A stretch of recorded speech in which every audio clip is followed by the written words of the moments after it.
Bien, bonjour à vous, j'espère que vous allez bien, que vous êtes en pleine forme. Je voulais vous faire cette vidéo aujourd'hui pour vous présenter, pour les personnes qui souhaitent passer du salariat à l'entrepreneuriat, je voulais vous présenter les trois piliers qui pour moi sont des piliers indispensables pour pouvoir bien réussir dans l'entrepreneuriat et surtout pour pouvoir prendre conscience de la différence entre le salariat et l'entrepreneuriat. Moi, je vois dans ces trois piliers, trois métiers indispensables de l'entrepreneur.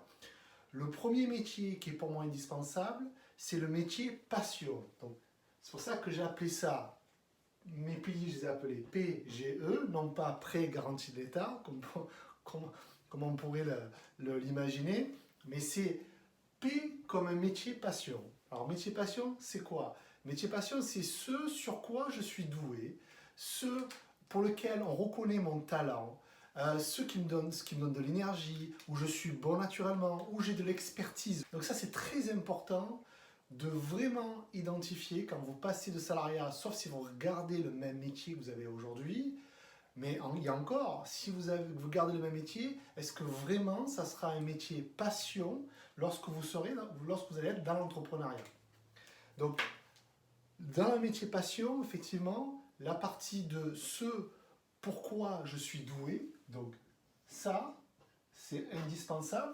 Doué, comment je sais que je suis doué? Soit je le fais naturellement bien, je suis un expert dedans, ou alors je suis reconnu comme un expert, c'est-à-dire que les gens autour de moi, les personnes que je côtoie, me reconnaissent comme quelqu'un de bon là-dedans. Ça, c'est très important d'identifier. Pourquoi c'est important? Parce que quand vous êtes entrepreneur et que vous parlez de votre métier, qui est un métier passion, vous allez attirer des gens à vous. Vous allez avoir de l'énergie naturellement qui va faire que les gens vont être attirés par ce que vous leur proposez, tout simplement parce que vous êtes animé par ça. Donc c'est important de bien identifier quand vous êtes dans un métier passion, est-ce que c'est vraiment ça qui est important pour moi? Donc c'est bien creuser de est-ce que c'est vraiment un métier passion? Est-ce que c'est quelque chose qui me passionne? Tout comme un boulanger quand il fait son pain, tout comme un coiffeur, un artisan. Il est passionné par ça parce qu'on le voit, parce qu'on le ressent et parce qu'on est attiré par ça. La deuxième chose, le deuxième pilier qui est très important pour un entrepreneur, quand vous êtes salarié, que vous passez entrepreneur, c'est bien prendre conscience que le deuxième pilier, c'est la notion de métier, je suis un gestionnaire, la gestion. C'est un pilier indispensable pour un entrepreneur. Pourquoi je vous dis ça? Pendant 14 ans, j'ai géré un cabinet d'expertise comptable que j'ai créé, j'ai accompagné plus de 200 entrepreneurs. Et beaucoup d'entrepreneurs n'étaient pas éduqués en gestion, n'étaient pas éduqués financièrement pour gérer une entreprise. Et ce qui a fait que beaucoup de ces entrepreneurs ont fait des erreurs, certains de ces entrepreneurs ont même arrêté leur business, sont retournés dans le salariat, tout simplement parce qu'ils n'avaient pas été formés et éduqués. Il existe bien sûr des formations à la chambre de commerce, chambre de métier, mais pour moi ça reste vraiment très réducteur, c'est très basique et c'est pas assez creusé, pas assez clair. Alors qu'est-ce que j'appelle être un gestionnaire pour moi? Être un gestionnaire, c'est déjà comprendre ce que c'est que la gestion d'une entreprise. Un bilan, un compte de résultat, c'est savoir comment investir et quand investir.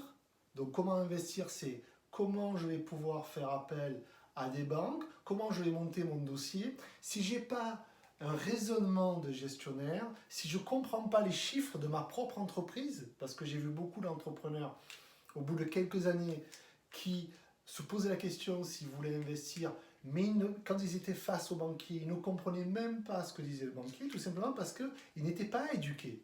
Ils ne comprenaient pas les termes des banquiers. Ils ont des termes, effectivement, on entend beaucoup parler de marge, EBE, on entend parler de CAF, capacité autofinancement, mais tout ça c'est vraiment une connaissance et ça s'apprend. Donc la bonne nouvelle c'est que ça s'apprend, mais c'est indispensable qu'un entrepreneur, si vous êtes salarié aujourd'hui, vous voulez devenir entrepreneur, c'est d'en prendre réellement conscience et de vous former là-dessus. Donc, comprendre les chiffres de sa boîte, bilan, compte de résultat, savoir les lire, savoir ce qu'il y a à l'intérieur, Un. Deux, savoir gérer sa trésorerie. Gérer sa trésorerie, c'est pouvoir au quotidien avoir un tableau, ses rentrées, ses sorties, anticiper, se projeter dans les 6 mois, les 1 an à venir, quand j'embauche du personnel, combien ça va me coûter, combien je dois rentrer les chiffres d'affaires pour pouvoir améliorer ma trésorerie ou la conserver ou éviter de la réduire à néant. Donc, c'est important de bien gérer sa trésorerie et de comprendre comment ça se passe. C'est aussi la gestion à proprement parler, gestion de ses factures, gestion de ses devis, gestion administrative. Tout ça, c'est un ensemble de gestion et de connaissances indispensables. Après, c'est comprendre aussi les intermédiaires de mon entreprise, l'assurance, c'est quoi les contrats d'assurance, qu'est-ce qu'il me faut comme contrat d'assurance, les organismes sociaux, l'URSSAF, les caisses de retraite, tout ça, ça doit être intégré et ça fait partie de l'entrepreneur et il doit le maîtriser parce que c'est un des piliers qui est très indispensable pour moi. Il est nécessaire pour mener à bien son entreprise et pour la développer et pour se projeter dans le temps, pour pouvoir vraiment imaginer sa boîte dans 20 ans, dans 30 ans, elle sera toujours là, tout simplement parce que vous avez développé cette éducation en gestion et c'est devenu un muscle, c'est devenu un réflexe que de comprendre quand je dois faire un crédit bail, c'est quoi un crédit bail, c'est quoi la capacité au financement, comment je peux suivre mes encaissements clients, tout ça c'est de la gestion. Et ça c'est vraiment un apprentissage. On ne nous l'apprend pas à l'école, c'est pas une éducation, c'est pas une éducation, mais ça s'apprend en fait par des formations, rencontrer des spécialistes là-dedans qui peuvent vous accompagner et vous aider là-dedans. Donc ça c'est très important, deuxième pilier. Et enfin le troisième pilier qui est aussi important que les deux premiers, qui est l'état d'esprit. Alors des études vraiment poussées mettent en évidence que le succès de l'entrepreneur repose à 80% sur son état d'esprit et 20% de discipline. Ça veut dire que l'état d'esprit, c'est avoir un état d'esprit positif. Positif, c'est pas se répéter tous les jours que la vie est belle, c'est beau, et se répéter ça, ça va forcément me donner un bon état d'esprit. Peut-être qu'en partie, ça va vous aider, mais pour moi, un état d'esprit positif, c'est une psychologie positive. Ça veut dire que je développe cette capacité de trouver des solutions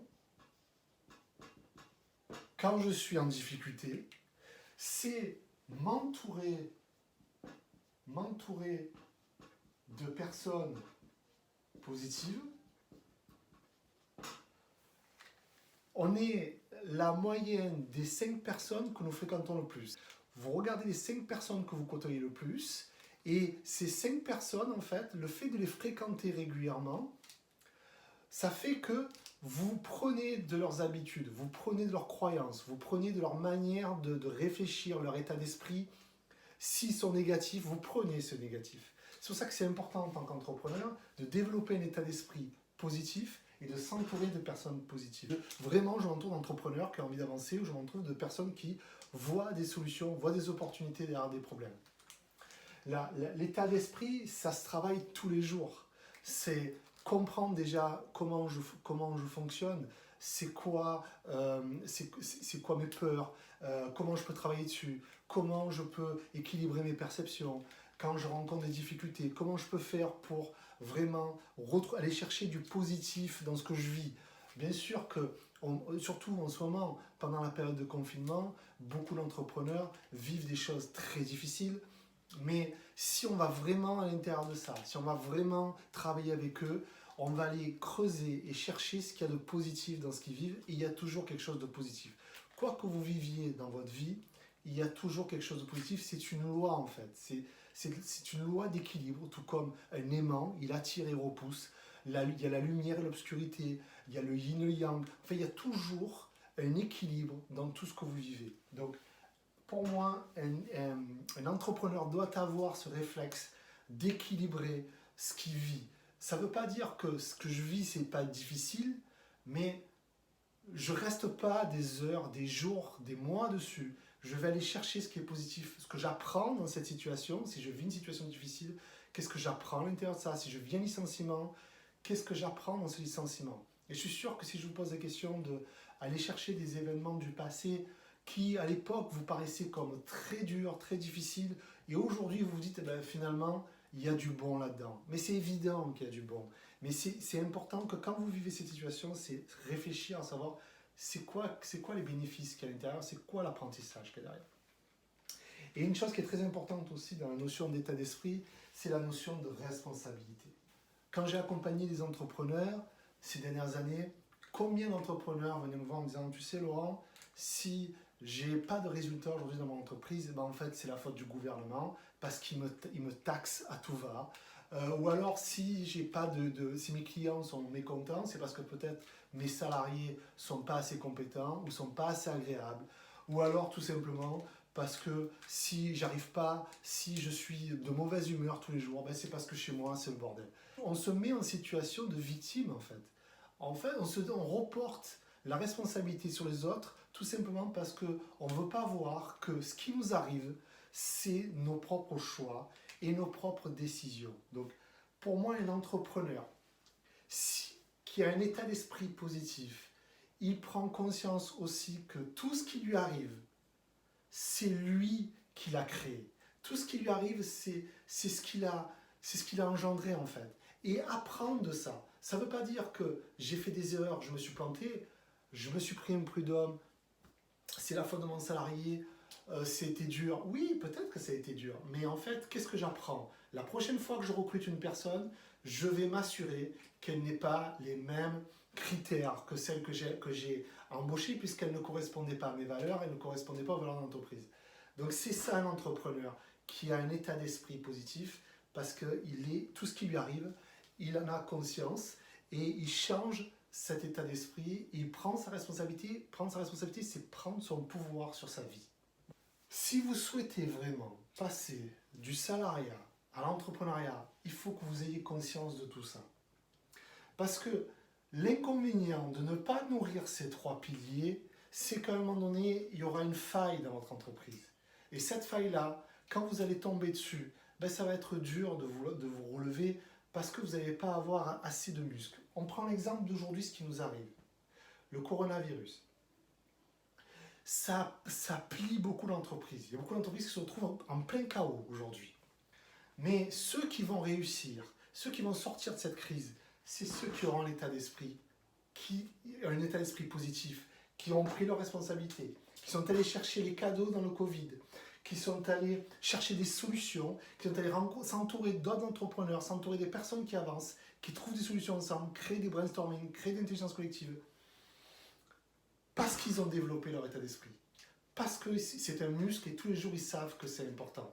Donc je vous assure, si demain vous voulez devenir entrepreneur et que vous développez ces trois piliers, que vous vous nourrissez de ces trois piliers chaque jour, crise ou pas crise, coronavirus ou pas coronavirus, difficulté ou pas dans votre entreprise, vous vous relevez.